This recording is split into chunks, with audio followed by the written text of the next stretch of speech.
What's going on, ladies and gentlemen? Welcome back. You know what it is. Your boy, John. White Belt Slayer Radio coming at you again. We're back at it again. Back to the pit. I got a gripe with you. Uh-oh. What's a gripe? We just started. You already starting like with gripes?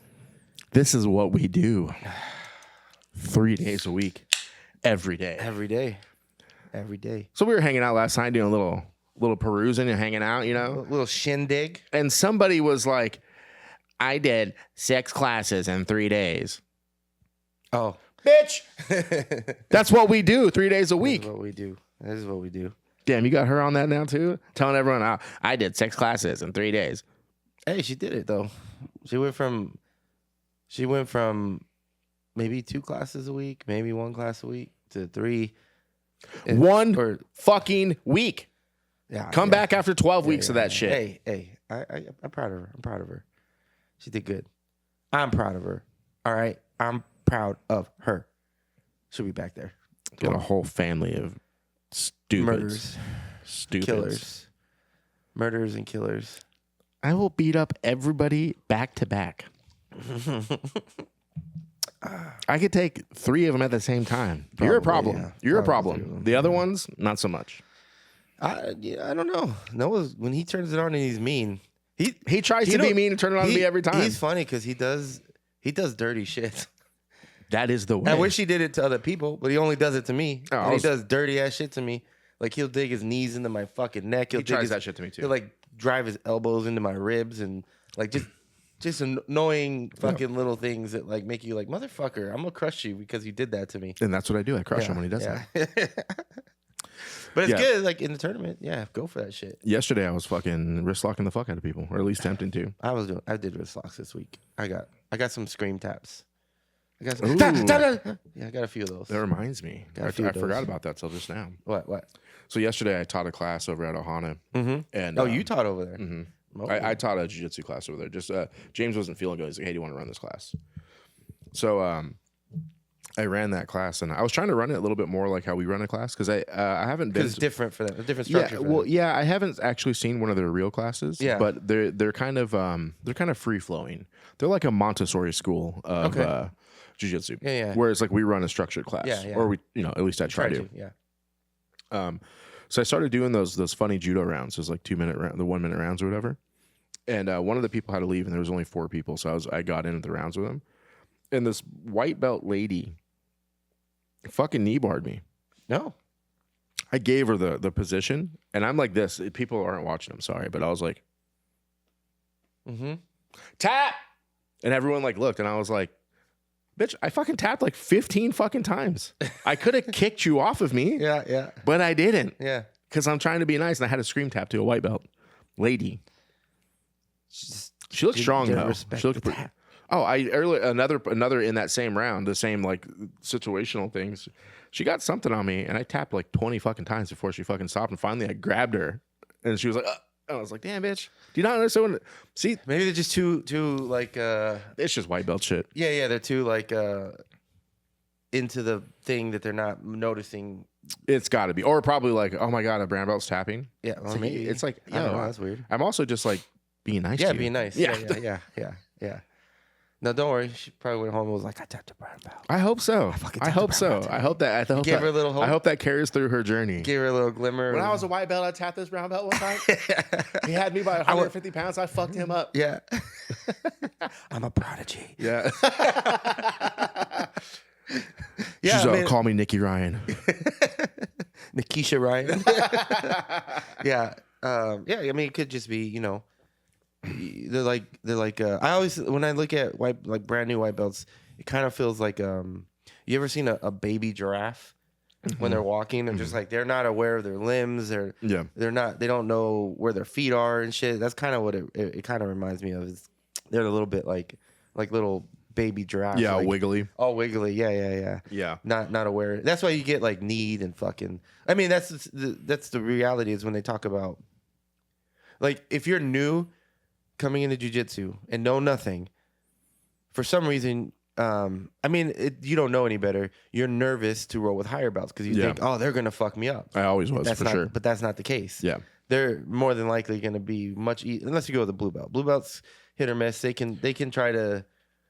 I mean, you might be their one, but typically if you were like brown black belts, they're gonna take it easy on you, or purple belts. But like white belts, they're dangerous. They don't know they knee you in the face, they elbow you in the face, they fucking twist wrong and fall on your limbs the wrong way. Like I think one of the most dangerous things that happens in jiu-jitsu, and Danaher was talking about this, is more about like we don't talk about Danaher anymore. uncontrolled falling, or uncontrolled weight, or whatever it's called. You know what I'm saying? Yeah.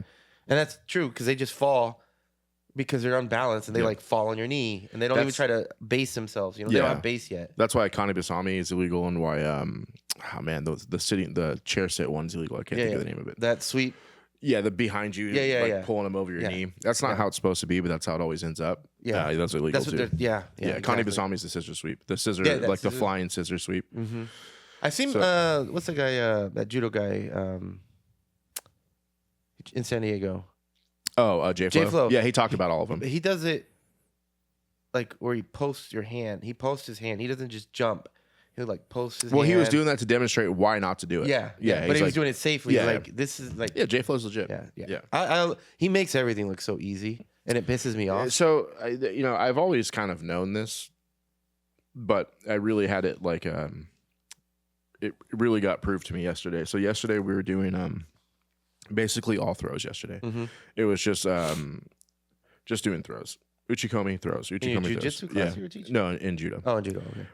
So I think it's called Nagikomi is the actual throwing, and then Uchikomi is like the working, like the fit of the throw. It's like when you wrap it over and over again. That's all we did for like an hour and a half, maybe like an hour and 20 minutes. The class was a little short yesterday. Mm-hmm. But I was working with George, and George is my size, and it's hard to lift guys my size. You know what I mean? And it was hard to throw him. So James kept pulling over one of the younger guys who can take a fall really good, and he's really light. And I was blasting all the throws on him, and he's like, "Yeah." He's like, "Now I understand what you like. I understand that you know all these throws, or a group of them, and you can execute them halfway, right?" And he's like, "But you can't execute them on the big guys." So he's like, "You got to learn on the little guys. You got to learn the technique. You got to learn the technique. You got to learn the kazushi. You got to learn all this stuff with someone you can pick up and throw easily. And then when you'll feel it, so that when you're getting it, when you get the fit on a bigger guy, it's just there because it's the same technique, just more weight. Yeah, the judo stuff is not really about being super strong. It's about leverage. Yeah. So it's like kind of in jiu-jitsu when you talk about when you working on a technique and starting off with a white belt. Yeah. And then a blue belt. Yeah. And then working your way up. But different. Just in the weight. Sense, weight-wise. Yeah. Size. And also the ability to fall is really big. If people are afraid to take the fall, your throws look really bad. Yeah. Because they hesitate to roll with you. Yeah. So going back to J-Flow, J-Flow is not doing that to normal people. Right. They're all high level. He's doing it to super high level people. And a lot of times it's that dude Max. Max is a savage. Yeah. And so it's the Uke's to make him look good. It's his Uke's job to make him look good. Yeah. That's the same as when you do Nagi no Kata. It's the same shit. Your Uke better be good. If not, you're not gonna pass the Nagi no Kata. Yeah, that makes sense. Yeah. Do you remember when Juan was talking about that? How he just got paired up with a random guy, but they were there. No, he said everyone was so good. It just made everybody look good because you know that if you're going into that room at Kodokan with another, someone who else is testing to get their black belt, they know what's up. They know what's up. Yeah. And it's your job to make them look good, and it's their job to make you look good. Yeah. That makes sense. Yeah. But I didn't think about the size thing with the throws, like practicing smaller and then getting the form correct and your hips in the right position and making sure they're leveraged and interesting. Yep. So I got something a little bit. So I was again, the BJ Balance podcast is the one I listen to the most. So I'm kind of up on what they're doing. And Kenny, the other guy, not Mr. Host Nation, not Matt, the other guy, Kenny, who's the brains behind that podcast. Where's he located at? I think he lives in Temecula. Oh, okay. Yeah. The Host Nation guy is in Murrieta. I don't know where he lives, but he trains in Murrieta. And then Kenny trains in Temecula. So, gotcha. Yeah, they're both at a Checkmat. So Matt's at Checkmat Murrieta, and Kenny's at Dedicated Jiu-Jitsu, which is like a Checkmat affiliate. But Kenny got promoted to purple belt maybe 2 or 3 weeks ago. And he started doing these vlogs, and then I watched it. The vlog's pretty long. It's a really good vlog. He's really good at camera work and all that kind of stuff. You got to get back on doing vlogs, dude. Your vlogs are banging. Yeah, you should start doing them. That was one of the main reasons I bought this camera. was to start doing like it's vlogs. too fucking big, dude. Yeah, you got to use one of your GoPros. Yeah, the problem with this camera is it overheats. Oh yeah. But I love the video quality of it. That's why I kind of went with this. Yeah. And the image stabilization in this it's okay, but it's not on the level of like a GoPro. Yeah, I think we were. Yeah, but anyway, so we'll get back. We'll get back to the camera stuff because I do want to talk about that. But so he got a purple belt. He did this vlog. He went to Texas and rolled, and he came back and rolled and stuff. And he was talking about like the weight of the belt. And I agree. There is a weight to every belt every time you get it. Mm-hmm. But for like anybody who listens to this podcast that's not, you know, a brown belt or a black belt, purple belt is the best belt. I love the purple belt. The blue belt. So when you go from white to blue, people stop being nice to you. Mm-hmm. Stop letting you get your position. They start crushing you. So the blue belt has like, it's the first step where like you do jiu-jitsu. It's like, it's the thing you tell everybody, oh, I do jiu-jitsu. What belt are you? White belt. They're like, well, I'm a white belt too. It's like, shut the fuck up. Yeah, no, shut up. You don't know shit. But it's like, okay, now you're a blue belt. So now you got a little color on you and you got some time and you can do things. Like you can a good blue belt can catch a brown belt, especially an old guy like me or like us, right? Mm-hmm. Good blue belts will catch us. No problem. Make you work for sure. Make you work. And then purple belt. See, people care about blue belts because you're proving that you're not a white belt anymore, right? Yeah. And you got to hang. And then the brown and the black belts, you know, I'm only at brown belt, and the weight of the brown belt is that I should know a lot, and I should know so much more than I know, and I should be able to demonstrate or do all this stuff more than I do. But we're in that phase where we kind of know a majority of jiu-jitsu, and we could probably demonstrate most of it halfway. If a student comes up to me or another peer comes up to me and says, "Can you show me a triangle?" Yeah, I'd be like, yeah, I can show you a triangle, but let me preface this by I don't triangle people, but I can show you technically how to do a triangle. I can show you how to do it poorly, and I can show you how to do it a better way. Yeah. And I would pick the better way, but this is how people do it bad. This is why you shouldn't do it this way, and this is why you should, change the angle, come over, clamp from the side. That's the real triangle, right? And then if you hit the angle version of it, you can triangle anybody. You don't have to have long legs. Yeah. But at purple belt, your job is just to be a savage. Just smash. And nothing matters. If you lose to a blue belt, you lose to a blue belt. You lose to a brown belt, you're just a purple belt. What does it matter? Yeah, purple belt is the belt to be at. Yeah, dude. I agree. I feel like at purple belt, if you get submitted by a blue belt, it's like, hey, hey, cool, congrats. Yeah. Right? Like, hey, man, you're good. Yeah, you're getting there. And then if you fail against a brown belt or a black belt, it's like, hey, I'm still just a purple belt. Yeah, exactly. I'm just a purple belt. But if you catch a brown belt or a black belt, you're like, all right. You're like, give me that fucking black belt right now. Exactly. Where's the professor at? And it's probably, I will say purple, I think, is probably one of the harder belts in terms of, everyone's going to come after you. Like even at blue belt, sometimes when I roll with a blue belt, I'm not like trying to, if I'm just going in, whatever, I'm not like, I'm not super like, oh, I got to smash this dude. I'm just like, I'm just going to roll with them, work with them. Mm-hmm. It feels like I'm still working with them, letting them work, try things, and then, escaping. Yeah. And at purple belt, it's you're definitely like, I'm like, all right, I got to come a little harder, come more precise, come more strategic. But it's like, at purple, you just have fun. Do we have a lot of purples right now? I can't. It's not right now. A lot of us got a few, but not, a lot of us much. Got bumped up to brown, and then a lot of blue belts right now, right? Mm-hmm. We have a lot of. I can't think of any purple belts right now. There's a few, but because I fucking smashed them all. But purple belt was fun. I thought that's definitely a fun belt. Yeah, like especially when I was purple belt, because I was a wild fucking boy, walking around snapping my belt and everyone, letting them fucking know what's up, and just grinding people through the earth. But now at brown belt, it's like less fun. It's like less fun to crush people because like it's expected to crush people. Yeah, because as you can move up, now there's higher expectations. Yeah. The only thing at purple belt that I noticed that I thought was a big thing is like, let's say you take time off or you get injured or something. You have to go on a work trip and you're gone for a month or whatever it is. Mm-hmm. When you come back, nobody's trying to take it easy on you. Yeah. There's no one that's going to be like, oh, I'm going to take it easy on him.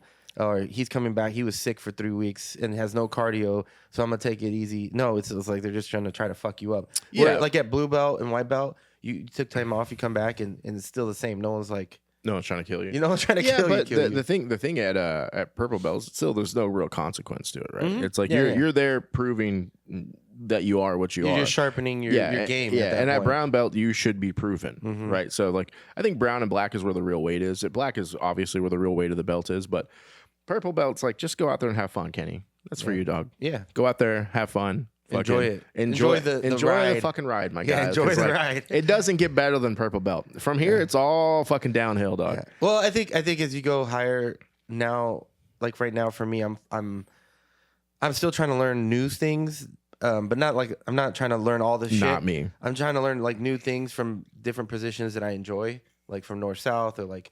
Oh, you like north south? And then refining those things, like refining the timing. One of the things that we talk about a lot is our professor is like 145 pounds, and so sometimes he shows things and I'm like, fuck, I can't do that. Or I can't blast my hips open. Yeah, like that, dog. Or I can't do it in that fashion. So it's about adjusting the technique. For me. You. But now I know, like, I think little things that people don't think about, and I see it all the time, is they're struggling with something. I'm like, well, just hip escape a little bit, move your hips out to make a little bit more space. So now so those little things come to me a little easier now, where I'm like, how can I adjust this so that it works for me? Yeah. And then instead of next time I roll and I go for it, I know I have to do that or I have to bat, and I don't have to think about it. I can just go boom. All right, I know I'm gonna have to hip escape, so let's get the hip escape out, or let's frame this way, or grab this grip a little bit different because I'm like refining those little movements. Mm-hmm. That's what that whole. There was a moment. Was it like 4 years ago in jiu-jitsu when everyone was talking about micro adjustments? Yep. That's what they're talking about. It got a little memey, but that's what they mean. Those little micro adjustments in your game, or also kind of known as like invisible jiu-jitsu. So those little things like that one, like you can learn a move from one person, and then you see someone else do it, and they do a grip and a little bit of a change, a different way, and you're like, oh, that works way better. The invisible jiu-jitsu is a little bit different from micro adjustments. Like the invisible jiu-jitsu stuff is like the stuff that you don't see that works and you can't figure out why it works. Right? Versus a micro adjustment should be pretty obvious to you. I was teaching yesterday, so I'm very happy to take any type of criticism or constructive criticism or whatever after I teach, right? Because I'm trying to hone my skills. Like not only am I trying to get better as a jiu-jitsu practitioner, I'm trying to get better as an instructor, right? Because my main goal is to instruct. I compete just because that's what we do. Yeah, that's what we do. We compete. That's what we do. Yeah, so I compete, right? And then so nobody can ever say anything about me. Yeah, you never went out and tried. Yeah, nobody can. There's nobody. Win or lose. Yeah, you win or lose out of the entire jiu-jitsu community. There's a lot of competitors, but there's even more people that don't compete. Yeah, and I don't want to toot my own horn. It's only the fucking giants that crush me.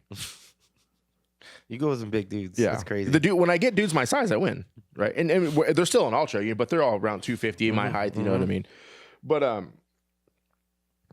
so I was teaching yesterday, and Robert came up to me afterwards, and he was like, "Hey, do you nervous when you teach?" I was like, "No." He's like, "You talk a lot." I was like, "What's on purpose?" We're kind of going back and forth a little bit, and I don't talk a lot, especially in my classes now, because they all know. Like the people that come to my classes consistently, Friday mornings, when I teach on Friday mornings, it's the same guys. Mm-hmm. It's always the same crew of guys. You don't have to repeat the same stuff. Yeah, every once in a while, it's maybe a new person comes in, and I'll try to explain a little bit more for them. But it's for the most part, it's the same guys. So I don't really talk a lot through things. I used to talk a lot. Like I'll talk through every section of what we're doing. And I'm doing that because I want you to think about what you're doing and why you're doing it. So yesterday, we did a real quick warm-up because almost everybody did judo first. And I did a real quick warm-up. And then I had them, hip escape and 2 and 2, and their hip escapes were very bad, and their 2 and 2s were very bad. And so I stopped everyone. I said, "Hey, do you guys know the point of a hip escape?" Nobody knew, which is fine. There's nothing wrong with that. Then because you have to have someone explain it to you. Yeah. Otherwise, you just think it's some warm up, right? Yeah. I didn't know until Leo did this to me, right? Yeah. And the same thing with the 2 and 2. I didn't understand the point of a 2 and 2 until Leo told me what a 2 and 2 was. And I actually explained that. I told him, I said, "Hey, I didn't know until I was a blue belt, so don't feel bad." I was like a 2 or 3 stripe blue belt. Leo really explained to me what 2 and 2s and hip escapes are for. And I told them that. And the reason I told them that is I want them to think of a story. I want someone to do a 2 and 2, and then the story come in their head, and then they figure it out. It's like word association, right?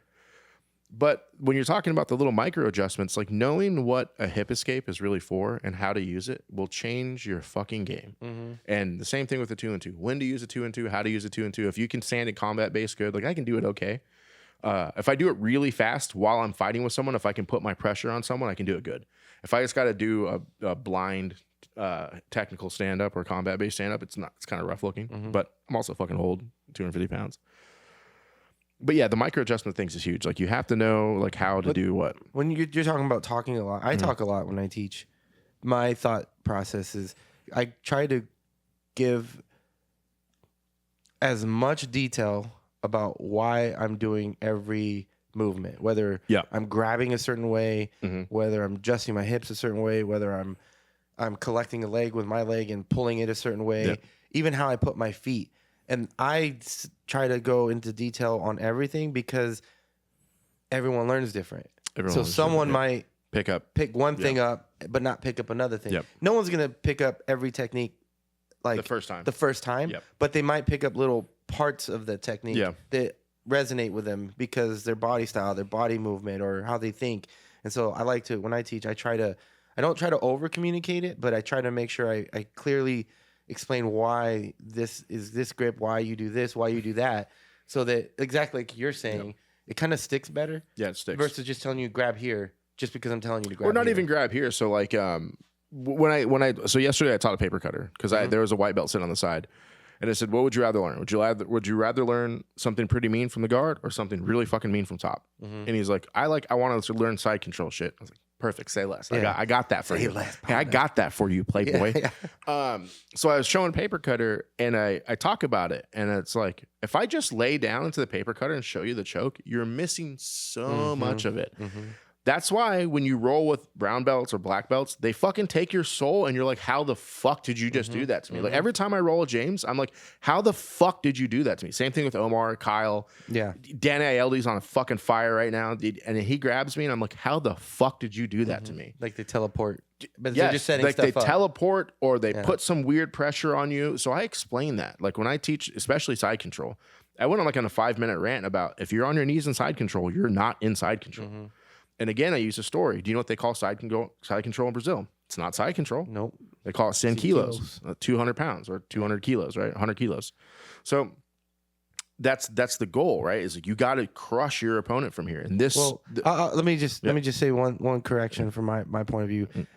Yes, being on your knees is not giving the weight, but there is a place for it for control.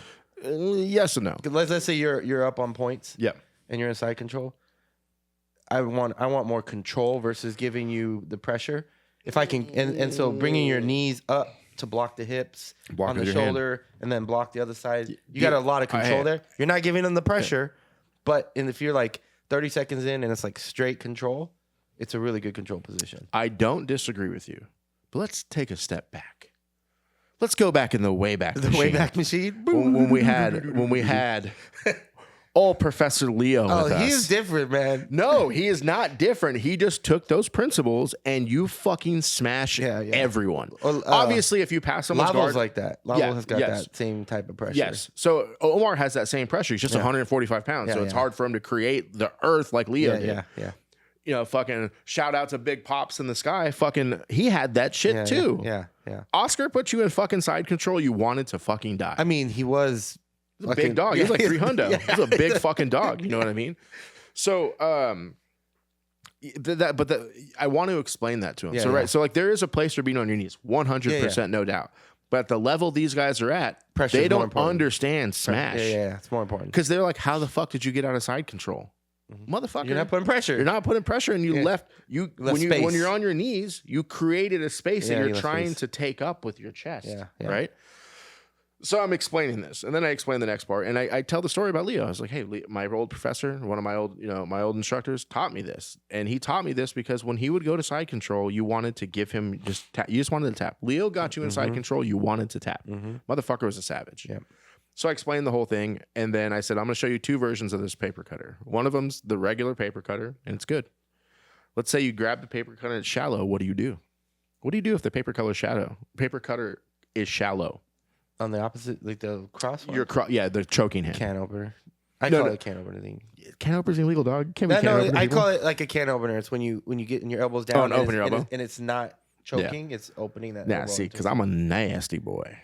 I like to do nasty shit. You were there when I learned this. I don't remember. If you grab your choking hand shallow, you put your face on their gi and you bite their lapel and you fucking I don't pull fuck with that. I can't fuck with that shit. I make that shit nasty. It makes me nervous biting the gi because it's bad on your teeth. If someone like rips goodbye teeth.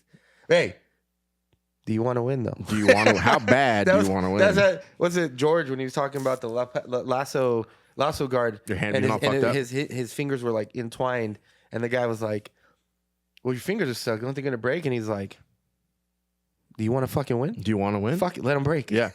And so I used that paper cutter. I rolled with one of the upper belts up there who was crushed. He's been crushing me. Every time I roll with him, motherfucker crushes me. Mm-hmm. And he was being nice. I don't know. Don't be fucking nice to me. But I was rolling with disrespect. Yeah, the disrespect to be nice to me. But I was rolling with him and I caught him in the paper cutter and I grabbed it shallow. And I was just fucking ran over, bit that fucking collar, pulled it, and I was like, and he was fucking tapping. I was like, yeah, motherfucker. Yeah. But I told the story about how we learned that from Rorion Gracie and shit like that. Oh, yeah. Yeah, because Roger was like, yeah, you got a paper cutter. It's cool. He's like, it's cool. You want to make it nasty? Yeah, I learned. There's a lot. That was one of the seminars that I've probably retained a lot of the information from. Was from that Hodger one. There's a lot of stuff I still use from him. Specifically, paper cutter. When I get the high mount, how he puts his feet on the hips, I do that as well. I don't see a lot of people doing that either. Yeah, he's the hard shit about learning from Hodger is just fucking motherfucker's so big, dude. It's hard to just. That's a big boy. He's a big motherfucker, so it's hard to do a lot of that shit. At least for me, I'm not. He's flexible and big. Yeah. So, but yeah, and one of the thing I probably use most from him besides that paper cutter is he showed something else. What was it? I just had it in my head. He showed a cross collar, like the reverse Kessa stuff. I liked the cross collar. That's what it was. So the way that he gets your face to turn with the cross collar. So if I hit that cross collar, if I have one hand deep, I'll drive my other hand way across as far as I can reach and drag from my elbow up to their face to get that choke. Yeah, James's way is better, but that way is also good. Yeah. The thing is, there's just so many ways to do every single technique. Yeah. So there's wrong ways to do things. For sure. But there's way more right ways to do things. And so Omar shows a cross collar one way and that shit works. Hodger shows a cross collar one way and that shit works. And like they're two completely different setups. Yeah, Hoyler will grab the cross collar on you. He'll go deep with one hand and his second hand will grab almost your skirt. Yeah, almost the skirt and just fucking yank it. That's what when I teach cross collar, the very first thing that I teach people is your first hand should be as deep as you can fucking make it. Yeah. Because if you can't grab as deep on the other side, you can still finish the choke. Yep. The deeper you get your first hand in, the less deep you have to get the second hand over, whether you're going over or under, however you're grabbing the second hand, the less deep you have to go. And if you happen to get it deep, then it's even fucking worse. Yeah. You know? So it's instant. Going back to teaching, I give all those explanations because I want you to try to pick up more of this quicker. It's less of the mysteriousness. This is why side control sucks for me, right? I cobra into you, and I crush you, and I roll my ribs on your. I do all kinds of to make you uncomfortable. Yeah.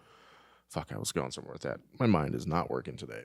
But yeah, I want to explain why things work the way they work for upper belts and they don't work for you, right? And that's what I try to get across when I'm teaching, because that will take your jiu-jitsu from being a white belt and then grinding through being a blue belt. It's like you have blue belt techniques immediately, whether you can do them or not. You know why they're there and how they work. I think I've had people ask about techniques where they're like, I know the technique. They're like, it never works for me. How come it works for you, or how come it works for this person? They don't know the other parts. And, well, it's not even just that. It's like, I think one of the big things as a blue belt, and you start getting more into it towards your later blue belt and definitely into your purple belt, is jiu-jitsu is not just about learning moves and then executing the moves. It's a fucking game, and it's a mind game. I think the most successful people, they're going to force you to do what I want you to do by maybe presenting a different problem. So I want to hit this problem C, but I'm not going to show you problem C. I'm going to give you a problem A, make you react. Then I'm going to give you a problem B, make you react. And then all of a sudden, boom, you're exactly where I want for me to catch my problem C, which was my goal. And I think as blue belt, that's where as you start getting later in your blue belt, you start seeing that. And a lot of people, they go directly for that move, that kill. Mm-hmm. And sometimes it works. It's going to work if you're athletic and like you're still going to get it to work, but it'll be more effective when you start chaining things together that will hide what you're trying to do. Yeah, in that same class. And that's the hard part. Yeah, in that same class, James was just sitting on the side kind of watching when we all kind of gathered near him. I didn't know the classes were an hour and a half. I thought they were an hour. Mm-hmm. So I was kind of done like after like 40 minutes. Mm-hmm. And then Robert was like, hey, this class goes for an hour and a half, right? And I was like, oh, fuck. All right, well, do you guys want to like roll? What do you guys, because there's only 4 guys there. So do you want to roll? What do you want to do? And they're like, oh. Or learn more. Yeah. Well, yeah, I was like, would you like to learn more? Or we can have like a Q&A. I probably have some answers for you. So we start talking, and then I'm talking about stuff. And James is like, well, I do a little bit differently. And he's got a body where you can do it differently than I can, right? So he talks about it, and he's talking about doing this arm bar that he does. Well, first he's talking about compliance. He's like, every grip I make is to make you comply with what I want. Yeah. Dude, he grabs you from side control, and he does this thing where he grabs across your face, dude, and it fucking feels like your neck's going to break. And he's like, but I do that because I want you to give me your arm. Mm-hmm. And then I do this, and I do that. Is that what we're just saying? Yeah, like, then I take your arm. Yeah. And then he was like, well, I do this arm. He does an arm bar, and he does this weird sit-out thing. Colin does it too. I've talked about Colin on here before. I can defend arm bars from most people because I got a really good in gi because I have a really good grip on my collar. It's really hard to break that collar grip. Colin arm locked me, I don't know, 45 times in a row, like in a 5-minute match, the exact same arm lock without using strength, just leverage and turning. James is the same thing. But when James explained something yesterday, I know he does it, but he explained it and now it really makes sense. When he does this arm lock, when he sits out, he drives his calf against your face, and it makes you look the other way. So you can't defend the arm bar. You can't roll into him to defend it. Mm-hmm. And when he said that, one of the students is like, well, why do I need to look at you? And it's like, see, this is why I talk so much. You can't escape the arm bar looking the opposite way. It's almost impossible. You got a hitchhiker. Yeah, I was going to say, hitchhiker, you look the other way. So if you don't know how to hitchhiker, or if you're stuck because someone's crushing your face, you're fucked. You got to go towards them, right? Mm-hmm. So like I don't do the hitchhiker escape. My escape for the arm bar is shoulders down, yank my shit out, right? And that for me, that's higher percentage. If you're more wiggly and you can turn your neck a little bit better, you can hitchhiker. It's a good escape for sure. But the way he's holding you, it's very hard to hitchhiker. You can't really roll. Maybe if you're really, really good at it, you could. But and then I explained to the students, I was like, yeah, this is why you can't get out of arm bars, because you're looking away. You got to look towards them. Pull your shoulder down. Pull your elbow down. Get your shoulder to the mat. Pulling your elbow out. If you get your shoulder to the mat and your elbow's no longer in their crotch, you're out. Yeah. There might be a little pull on it, and if you tap, that's just because you're a bitch. Yeah. If once your elbow is past their groin, you're out. You're out. Yeah. Then you fight from there. Yeah. Right. Then you start to wiggle. You do something. You push the leg. So like my armbar escape is, if I think the armbar is coming, I death grip my collars. Mm-hmm. Nothing else matters to me. I don't care what you do from there. You're not going to arm lock me. You could probably choke me from there, but you're not going to arm lock me. So I death grip from there, and then I wait for you to start committing. As soon as you start pulling on my arm, I push the leg between my legs. Oh, yeah, I do that too. And I grab it. Yeah. And then from there, they're off balance. And then I can pull, twist my hips, come up. Yep. Or I push the leg over my head and wiggle out and come on top. Yep. And those are things you don't, I can teach you that, but you don't understand it until I teach you why that works, right? And that's what I try to do when I'm teaching. It's like, this works because of this. Like, it's not just push the leg and roll. Yeah, that's makes the fundamentals. I think that makes you remember, like you said, that's what I think makes you remember things, when you understand the why. Yep. Not just do this. Yeah, and every technique I learned that I've absorbed, there's a story with it. Mm-hmm. So Omar, I think if you don't know him very well, so Omar is an amazing teacher. He's probably maybe not the best person I've learned from, but one of the best people. I've been fortunate enough to train with a lot of people, but definitely one of the best guys I've trained with, right? And he'll always tell a lot of times, especially if he's competing, let me show you something I did in a competition and it works. And if you don't think this works, go back to my 1999 world title when I fucking won the world. Right? I always think that's funny because he does always reference like some random match he had and be like, look, it fucking works. Yeah. And some people I think kind of think that's arrogant, but he's telling you a story to make you think of something. Mm-hmm. And then you remember the move because you remember the story. Then you remember the details. Like, so I learned how to teach from Omar. Mm-hmm. So that's how I teach. And it's like, let me tell you a little story about this. I don't care that you know how to do 1,000 moves, you know every leg lock, but can you tell me why they work? Mm-hmm. Maybe or maybe not. What's the reason, right?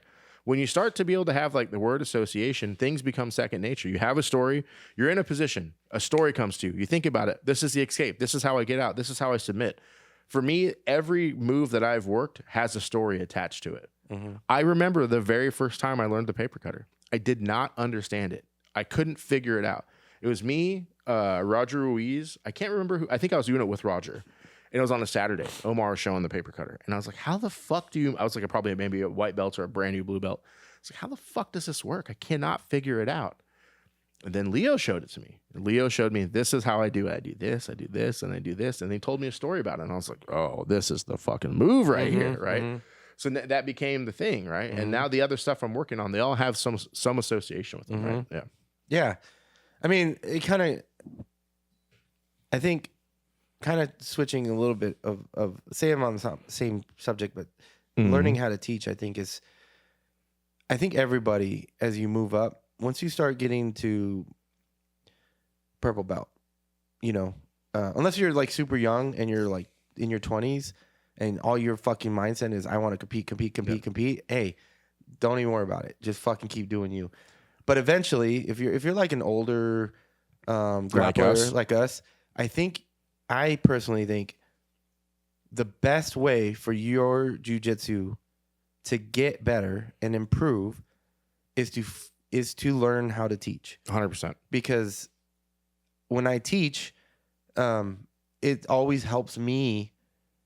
Like, it helps my game. Like, I get better when I teach. Yes. And I notice there's a noticeable difference when I'm teaching a technique and then during that week, I start using it more, and I just learn. It helps me get better as well. And I think as an older grappler, you're not going to compete. I mean, yeah, you can compete, but it's not going to be your main focus. You're never going to be a world champ. You're doing it for fun. But learning how to like bring up the next generation and teach them, I think is huge to your game, and it also like it helps the community out, and it's just something you should do. But learning how to teach. Yeah. Everyone, I think, at some point should really focus on that because it is going to improve your game, and it makes your whether you own the gym or you're just training somewhere, you learn from your peers, right? Yep.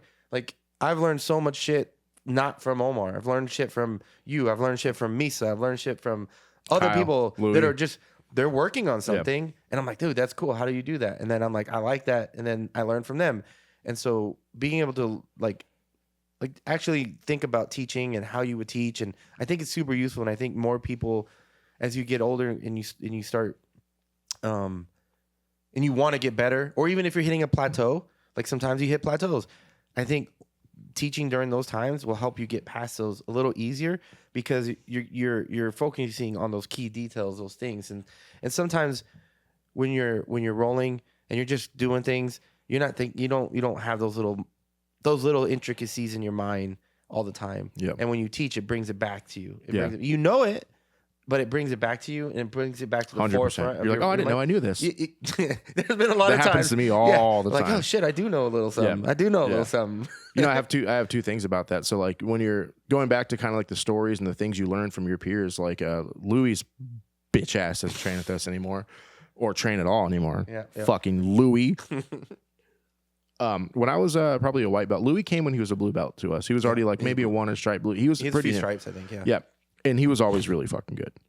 And one day I'm rolling with him and having a hard time, and he was like, Louis is a fucking. I like him. He's a fucking dickhead. Yeah, yeah. He was like, you know why you can't fucking pass my guard?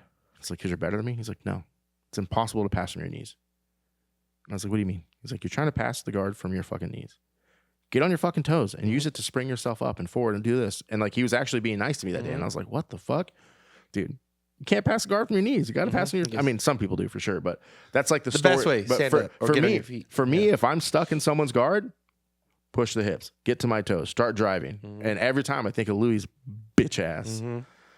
That was my one story about that. So that's my story about passing the guard. And I explained that to someone. And because someone didn't know how to pass the guard. And I was like, well, you got to get to your foot. You can't pass from your knees, dog.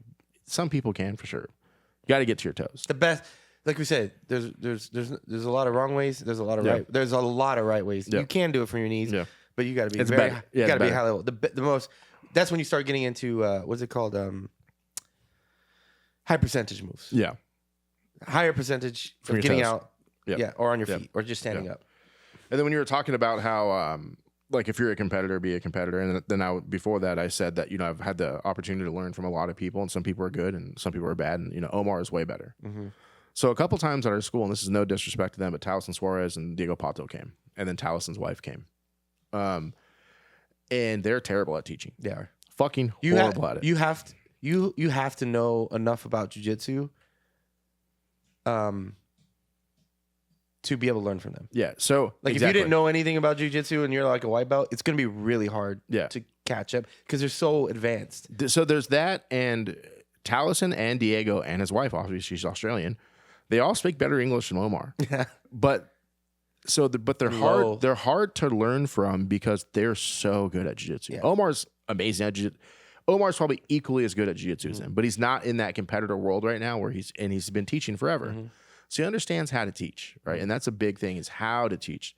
So Pato showed something. Him, Taliesin, and his lady are walking around. And every time they're walking around, they're looking at you like, you fucking retard. What belts are you? You can't do this? And you're like, no, motherfucker. I'm 40 years old, and I am a whatever belt I was at the time. Yes, but I'm not on the mats fucking 10 hours a day. I'm not 25 years old. I can't do this, right? So they're looking around with like this look of disgust on their face.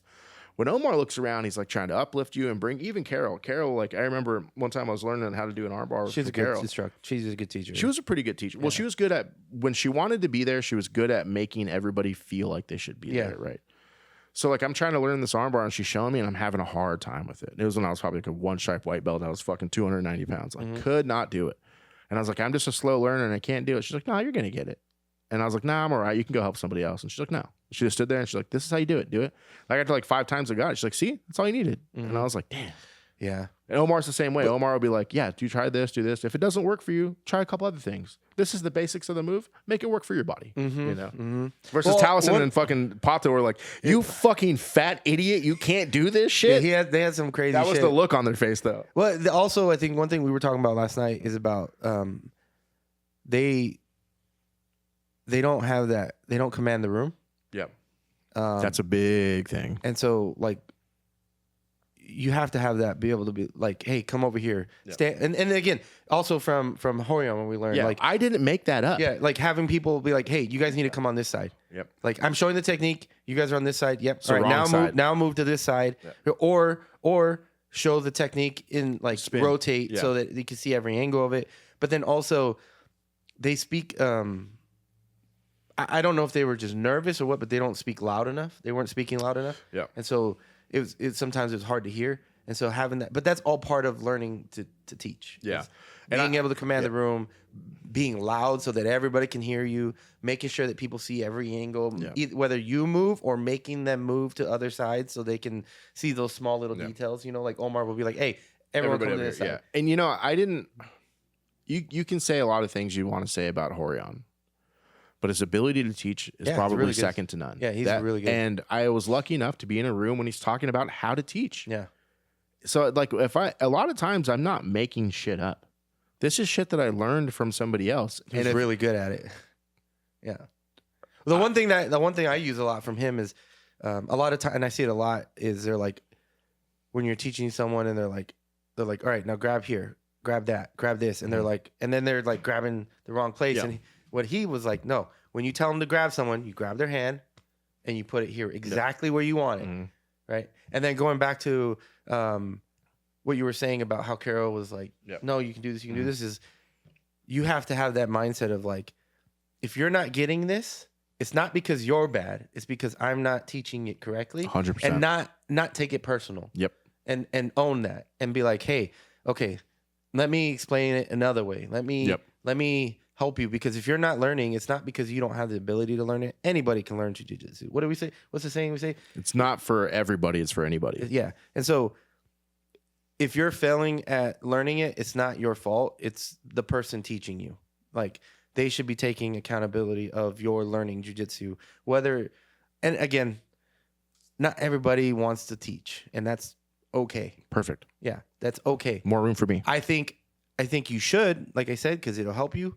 But if you want to learn how to teach, these are little things that you should understand. Is if you're going to teach someone, it's your responsibility to teach them and make sure they get it. It's not their fault if they're not getting it right. Even if you're working with a white belt that's spazzy, this doesn't know how to control his legs, you need to be able to control it so that you can box them into what you want them to do. Yeah, I agree. Yeah, it's you're talking about like you should learn how to teach to get better. If you're like in a plateau, like it helps. So for me, right now it's the opposite. I am so focused on trying to teach. My jiu-jitsu is kind of suffering. My even want to train. Like I'm in a real bad slump right now where I don't even want to train. The last time I went to class, because I didn't even train this week really. Oh, you trained once, right? I trained once, yeah. Then I did judo and stuff. But so like I didn't really train, but then like I'm like a third of the way through the class and I'm just like not feeling it, and I'm just seeing all these fucking mistakes that people are making. And I'm not so much better than you that I should, you need to do this. It's like, yo, dude, you're missing something. Let me show you. Let me help you with this. And it's taken me out of the mindset of wanting to go out there and roll and kill. And now I just want to help. But I only want to help because I want to raise the room so I can go out there and kill. And I'm in this cycle of like, am I teaching? Am I learning? Am I teaching? Am I learning? Am I rolling? What, you know what I mean? And for me, it's really kind of put me in a slump. But I think teaching will help you overall in your jiu-jitsu. You just got to figure out what's more important to you. And I'm in a place right now where I don't know what's more important. I'm not really having fun training, and I'm enjoying teaching more. You've been enjoying teaching more. But then when I train, my training is so fucking bad, I don't even want to train because I'm like, well, what happened? Well, I'm focused on teaching, and I'm not going out there and killing. And there's a lot of things you have to go out there and kill in order to be good at jiu-jitsu. You can't just teach it. Like Omar mentioned, that you brought up Danaher, how he doesn't train. And he was like, I bet you would fuck up Danaher. And that's a big statement to say, but it's probably true. You would probably crush Danaher. He's got a million more techniques and moves on you, and maybe he'll catch you with some of that invisible shit. But if you went out there and just rolled 1-for-1, you'd probably crush him. You outweigh him, you're more physical than him, and you could probably enforce your will on him. You know, and that's what happens. If you just teach all the time, you lose that. You lose the ability to do. It's a good balance to have. Yeah. I know sometimes I struggle when we're in class and I'm not teaching, and I'm there just to train, and I'm just training most of the times. And then I see people fucking up, and I just look at them and I'm like, I want to go help, but I'm just like, I need to learn. I need to get this myself. Unless someone asks me. Well, that's because I'm a better person than you. Unless someone, well, a lot of times they'll people know when, how do I say this? Like, people will come to you when they realize that you want to help. When they see that you're open to helping them improve. Yeah. And that happens a lot. In the middle of class, like, hey, I'm not getting, like, someone will teach or something, and then, I'm rolling, and then you can see them looking at you because they're not understanding, and then you're just kind of working it, and then they'll come up and ask, like, hey, I don't know understanding this. Can you help me with it? They'll know that you're open to helping. Yeah. And it's a good, and to be honest, it's a good feeling because it's giving a little bit. It's showing that they have confidence in you and your ability, and then that they trust you to teach them and to help them fix whatever they're doing. It's a good feeling personally, and that's outside of jiu-jitsu. Even if you're working, like when you're at work and someone comes to you because you're an expert in what you do, it's a good feeling. Yeah. Like you're like, I know you're coming to me because I'm gonna have the answer, or I'm gonna be able to help you. So it's the same outside of jiu-jitsu as it is in jiu-jitsu. The only difference is in jiu-jitsu, you get to help build up the room, build your community, build the gym, make the gym its own little ecosystem, like its own vibe that makes you want to come. Yeah. Like I've seen, how many times have you seen people that are injured and they just come to watch? Yeah. They just come to sit. They can't train, but they don't want to be at home, and you want to do fucking jiu-jitsu and you can't. So they just come and chill and watch, and you have that vibe and you talk and things like that. And it builds that community and like camaraderie between the team. I think it's super important. Yeah. Let's get off the subject of this serious shit. Let's talk about you getting your butt cheeks split open next weekend. Yeah, it's gonna. How many guys in your division? It's official now. It's done, right? There's no more signs up. Yeah, so now there's only 4 people. Was there Someone more before? dropped out. Okay, Yeah. it was 4. So it was 5. So there's 4 of us now. So you're coming home with the gold. I better. Yeah, you better, fucking motherfucker. I'm gonna go out there with that's my intent. Go out and get gold. I've never won gold, so that's my. Me either. My goal. Silver. Silver's the best. Yeah, silver. Yeah, my goal is to go out and. You got silver in a 2-man division, though, motherfucker. Bitch, you've gotten silver in a 1-man division. Ooh, spicy. Shut the fuck up. I don't care. No, I'm just going out to have fun. So, but I have been training a lot. And I definitely feel... You look good right now, dude. Yeah, I definitely This is the best you've looked in at least a year. I definitely feel better. My timing has gotten much better. Right, that was a big thing. I was missing things because I just didn't have timing. Mm-hmm. So my timing's gotten better. One of the things I'll say... I'm always going to talk about asthma because that's what I have, and it fucking sucks, and it's hard to breathe sometimes. Purple ass bitch. Yeah, and it's not when you train with asthma. It's not it's not like I'm tired. It's just that I'm just not getting oxygen, and so then I can't fucking think. And so normally, what I do is I'll roll with someone, and I'll just work for control. Yeah. That's it. I'll just try to control you. I'll watch the time. And then when it gets closer, then I'll go for my submission. Because I know if I submit you, we're going to have to stand up again. And I'm like, fuck, I can't breathe. So then the past few weeks, I've been changing that, obviously, because I need to push myself, where I go for control, but I'll actually go. I'm not looking at the clock. I'll go for the submission, get the submission, and restart. And so maybe every round, getting 2 or 3. Getting 2 or 3. Or you're getting your butt cheeks slapped and you're restarting. Either way, but I'm restarting. Yeah. And it's forcing me to like keep moving and keep moving and keep moving.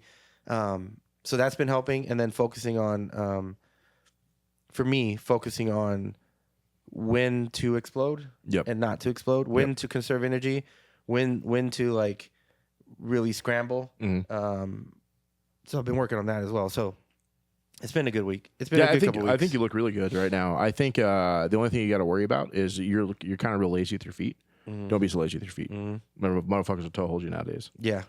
Yeah, it's a new. This is my first one where bars and toe holds are available. Just be a little bit more conscious of where your feet are. Leaving them out there. Yeah, leaving them out there. I mean, we're all kind of lazy with our feet. You know, if you try to play half guard on Nick, motherfucker will just turn around and toe hold you. So it's like you got to be real conscious of where your feet are. Yeah, I'm excited for it. It'll be fun. I hate that it's all the way in Irving it's in Long Beach. Such a long drive. It's a fucking track. My daughter wanted to come, but she wanted me to pick her up. And I'm like, ooh, that's like 30 minutes out of the way. That's what I was like. I'm like, it's already like a 2.5 hour drive. Yeah. And Long Beach right now is like an hour and 40. On a Saturday morning, it's an hour and 45. Is it? Yeah, it's about an hour 45, 2 hours. So I was like, I'm not sure I'm on a comp day. I'm gonna want to drive all the way out there and then drive all the way back to Long Beach. So you know what's crazy? Fucking Rocky works right there. Does he? Yeah. Damn. Dude, he works like 10 minutes from that place. That's crazy. It's a fucking trek to get there. That's crazy. I mean, I've been there. I've had that commute before. It's rough. Yeah. Oh, yeah. I mean, I did it on a motorcycle, though, so it's different than a car. Dude, let's go on the motorcycle. I'll be on the back koala style, though. No, I'll be on the front koala style. On the handlebars? Like this.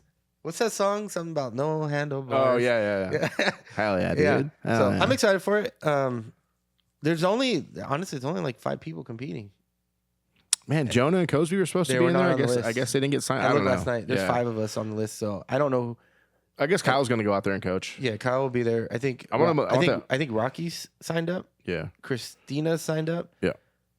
Ziggy is on the list, but I think he's probably not going to show up. He almost never shows up to those. I don't know how his name's always on the list. Ziggy, how is your name always on the list? I think Omar just puts him on there. It's every time. Yeah. And then I think one other person, and that's it, and me. So. It's not a huge team going out there, but I mean, I'm going to take the team over. I'm about to be the team captain, and we're going to start putting these together. Okay, if you want to compete, come fucking see me. We're making it a team. Yeah, making it. I'm going to go out there, or I'm not, but I'm going to try. I'm going to go out there, and I'm going to put these teams together. We're going to go back to having like 20 dude teams at the fucking. Dude, when we go out with a fucking squad, it's pretty awesome. Yeah, and it's cool to hang out with people too, but. Yeah, no. If depending on how this goes, probably sign up for March because the next one's in March. No, we're doing the next weekend, dog. I'm gonna sign up this week for IBJJF. IBJJF, fucking Orange County. Yeah, I'm coming to get those butt cheeks. But I'm excited. The training has been good. Been training pretty much twice a day, including Saturdays. Don't fucking give me, bitch. There's not even 2 classes on Saturdays. No, I include Saturday. Don't give me this fucking shit. It's been good. You know one thing I noticed. Too. I was kind of worried more like about injuring myself, but it's not because of people I'm rolling with. Bitch, you're already hurt. What do you care I'm about? always hurt. You're right. You can't get hurt more hurt. Oh, there's always ways to get hurt more. Nah, just fucking tap, dude. Yeah. It's been good, though. I've been having fun, having a lot of training. For me, it's nice because I see the improvements. I can feel the improvements. Yeah, man, you look good right now. And like, it feels good. As much as I want to fucking hate you, you look good right now. Thank you. Yeah, it's I can feel the improvement myself. Well, yeah, I do got something for you to hate on you for. Of course he does. We're gonna finish right here. So I am officially the lowest rank again of other friend group. John got a little stripy stripe this week. Just a little one. A little stripy stripe. Oh my God, I already know where you're going with this. First thing this motherfucker did, I saw a picture of him getting a stripe, and then the first thing he did is he went on his Instagram profile. I did it because I knew you would be looking. Added a stripe to his gay ass little fucking belt stripe emoji. What would you call that? I did it on Reddit too. Oh, I was on Reddit the other day and I was gonna comment and I was like, damn, is this my purple belt?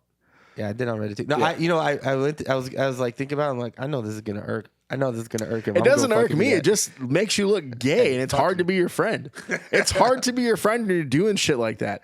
If you have your motherfucking belt, if it was easy to be my friend, it wouldn't be worth it. Just saying. It's like Marilyn Monroe shit. If you don't love me at my worst, you don't deserve me at my best. Yeah. You fucking homosexual. Let's make it a thing in 2026. This is what year we're in? 2026. Stop putting your belts in your fucking Instagram profile, bitch. We know what belt you are. You have a million pictures of yourself in your belt, dog. Never. Motherfucking put a stripe. How long did it take you to get that stripe on your Instagram profile? I did the next day. Bullshit. Yeah, I did it the next day. I did it the next day. Bullshit. Same fucking day. Fuck you. Within hours. Hey, why are you hating? That's what I do. It is what you do. Anyways, I'm a fucking glue guy. I keep the fucking team together, guy. I'm the fucking talking. Yes. I'm the vibes. I'm the glue and the team captain. This is my assistant captain right here. Number 2. If I'm not here, it's him. But when I'm here, I'm the motherfucking captain. I'm gonna put a little like the hockey jerseys. I'm gonna put a little captain's patch on my shit so you guys fucking know. I am the team captain. It's fucking guy. Prove that I'm not. Anyways, peace. No. Oh,